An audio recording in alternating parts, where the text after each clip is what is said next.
I used to believe love could fix anything. Back then, I wore my wedding ring like a shield, thinking it meant I was protected, valued, chosen. My husband was everything people called perfect, handsome, successful, polished in public. He had that kind of charm that filled a room and left everyone praising his name. And for a long time, I was proud to stand beside him. I thought we were building a future together, brick by brick, our dreams, our home, our promises. But the cracks started quietly. Little things at first, the way he dismissed my ideas, the way his voice would change when I spoke about my small business. I'd started a community fashion line, something I believed in deeply. I wanted to create designs that made women feel seen, strong, and proud. But he didn't take it seriously. He laughed once and said, "You should focus on being a wife, not an entrepreneur." I remember smiling to hide the sting, pretending it didn't hurt. But inside, something shifted. He started coming home late, smelling like a different perfume, not mine. When I asked, he brushed it off with that same practiced smile he used for the press. "You're imagining things," he'd say. I wanted to believe him, so I did. That's what love does sometimes. It blinds you and makes excuses for the person holding the knife. Then came the documents, stacks of contracts and bank papers with my name on them, signatures I never wrote. When I asked him about them, he turned cold. His tone, his eyes. It was like he'd been waiting for this moment, like he was rehearsing a script I didn't know I was part of. He told me not to worry, that it was just business formality, but my gut screamed otherwise. At night, I'd lie awake beside him, listening to the silence between us grow heavier. I built a life with this man, trusted him with everything, my heart, my name, my future. And yet, something deep inside whispered that he was preparing to destroy it all. I didn't know then how right I was. All I knew was that love was starting to feel less like warmth and more like a warning. The night it all fell apart still plays in my mind like a slow motion movie I can't stop watching. I remember the sound first, heavy knocks on the door, echoing through the marble hallway. It was past midnight. I was in my robe, half asleep when I saw flashing blue lights outside the window. My first thought was that something terrible had happened in the neighborhood. I had no idea the disaster was waiting for me. When I opened the door, the police pushed past me, shouting my name, reading me my rights. I stood frozen, trying to make sense of it until I saw him, my husband, standing behind them. Calm, cold, watching. His eyes met mine for only a second before he looked away, like a man who had already buried what little love was left. One of the officers said I was under arrest for embezzlement and fraud, crimes linked to his company. My company, technically on paper. My name was on everything, though I never signed a single document. I begged them to let me call my husband. They said, "He's the one who filed the complaint." That line broke something in me I didn't even know could break. They dragged me out in front of neighbors and reporters, cameras flashing. Someone shouted my name. I heard whispers. "She stole money from him." How could she do that? My wrists were cuffed, my dignity stripped bare. But the worst pain wasn't the handcuffs. It was looking back and seeing him standing there, emotionless, arms crossed, as if he were watching the evening news instead of his wife's destruction. The courtroom was even worse. His lawyers painted me as a manipulative woman who used love to gain power. Every lie was crafted perfectly, every word rehearsed. I wanted to scream the truth, but no one was listening. The judge's gavel hit like thunder when he said, 3 years in prison. As I was led away, I turned my head one last time. He didn't meet my eyes. He didn't need to.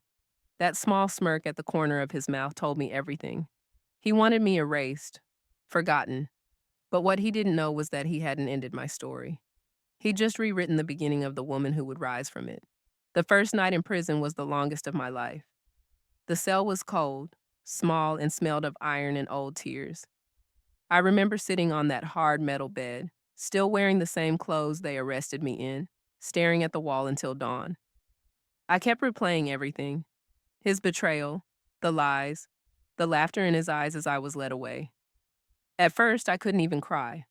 I was too numb, too shocked to believe this was real. Me, the wife who cooked, supported, and stood by him, now branded a criminal. The days that followed stripped away whatever pride I had left. The guards treated us like we were invisible. The food was barely edible, the nights endless. But somewhere between the pain and the silence, something inside me shifted. I realized no one was coming to save me. Not the friends who once smiled in my face, not the family who was too ashamed to visit, and definitely not the man who'd thrown me into this cage.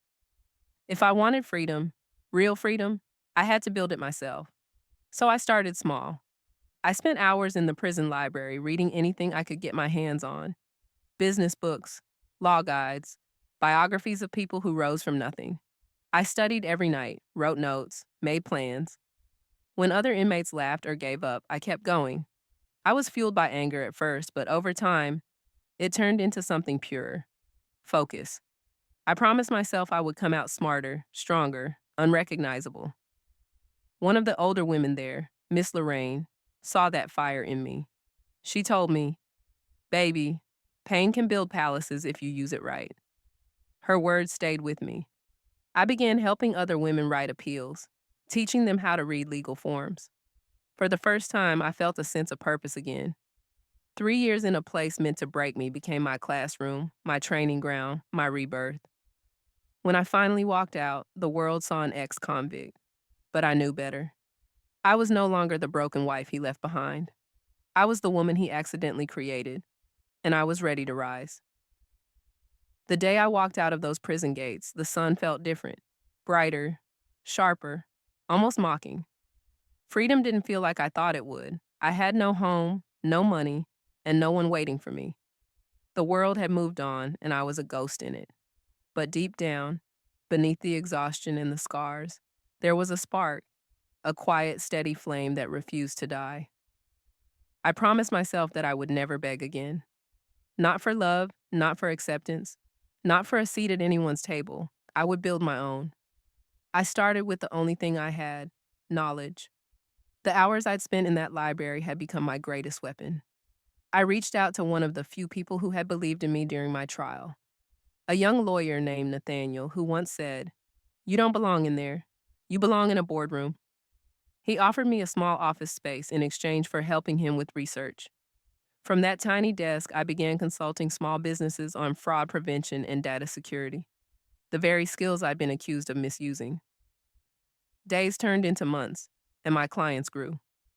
Word spread that I was sharp, fair, and relentless. Investors started calling. I used every cent I earned to build something bigger: a firm built on integrity, technology, and trust. I called it Phoenix Systems because, like the bird I was rising from ashes everyone thought would bury me. The first year was brutal. Some people refused to work with me because of my past. I didn't argue. I let my results speak. I worked 16-hour days, slept in my office, and reinvested every profit. Slowly, the numbers turned. A year later, one of my algorithms caught the attention of a global corporation that offered me a massive contract. That deal changed everything. 3 years after walking out of prison, my company was valued at over $1 billion. I had staff, power, and peace. But most of all, I had purpose. The woman who once signed away her life in fear now signed multi-million-dollar deals with confidence. And every time I looked in the mirror, I reminded myself, they thought they buried me, but I was the seed that learned how to grow in the dark. Success didn't taste sweet at first. It tasted like silence, the kind that comes after years of screaming inside your own mind. My company had grown beyond my wildest dreams. Investors called daily, magazines wanted interviews, and headlines spoke my name with words like visionary and self-made billionaire. But behind every achievement, there was one ghost I hadn't faced: him. The man who had once called me his wife and later his prisoner. It happened on an ordinary Tuesday. My assistant walked in and said, "There's a man here requesting a meeting. Says it's urgent." When she said his name, the world around me seemed to pause. For a second, I thought I'd misheard her. But no, it was him, my ex-husband. The same man who'd watched me being taken away in handcuffs. The same man who swore I'd never rise again. When he walked into my boardroom, he looked smaller than I remembered. His tailored suit couldn't hide the weight of failure in his eyes. His company had collapsed. investigations, scandals, bankruptcy. He'd lost everything, even the woman he'd replaced me with. And now, here he was, standing in front of me, desperate, clutching a proposal I didn't even need to read to know what it was. A plea for help. For a moment, I just watched him. 3 years ago, I had begged him to believe me, to hear me, to stand by me. Now the roles had reversed. He started talking fast, explaining how his company could survive if Phoenix Systems stepped in. He used all the charm that once had me blinded, but this time I saw through every word. When he finished, I smiled, calm, controlled, almost kind. I remember the last time we stood in front of a judge. I said, "You called me a liar, a thief. Do you remember that?" He froze, his throat tightening. I leaned forward and whispered, "You built the cage you tried to bury me in. I just learned how to turn it into an empire." He tried to apologize, but I stopped him. I don't do business with men who mistake cruelty for strength. Then I stood, extended my hand for a handshake, not as his ex-wife, but as his lesson. Watching him leave that boardroom was the closure I never thought I'd get. He looked back once, but this time I didn't. The story of our meeting spread faster than wildfire. By the end of the week, headlines filled every major outlet. Wrongfully accused ex-wife becomes billionaire CEO, buys out her ex-husband's company. Reporters called it poetic justice. I called it peace. The same cameras that once filmed my arrest were now capturing my victory, but this time, I didn't need to pose. I just stood there, calm, centered, unshaken. When they asked for interviews, I didn't talk about revenge. I talked about rebuilding. I told them about women who had been silenced, judged, or punished simply for trusting the wrong people. That's when I launched the Phoenix Foundation, a program dedicated to helping women who had been falsely accused or abandoned after betrayal. It wasn't just charity, it was healing, for them and for me.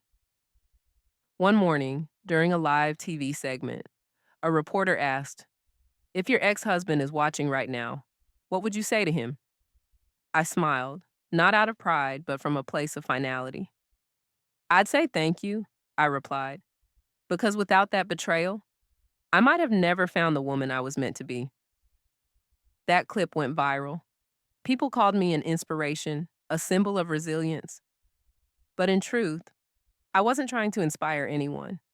I just wanted to prove that no one, not even the person who tried to destroy me, had the power to define my story.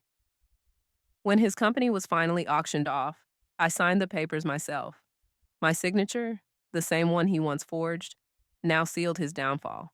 And as the cameras flashed, I thought to myself, justice doesn't always come in courtrooms. Sometimes it comes quietly, through success.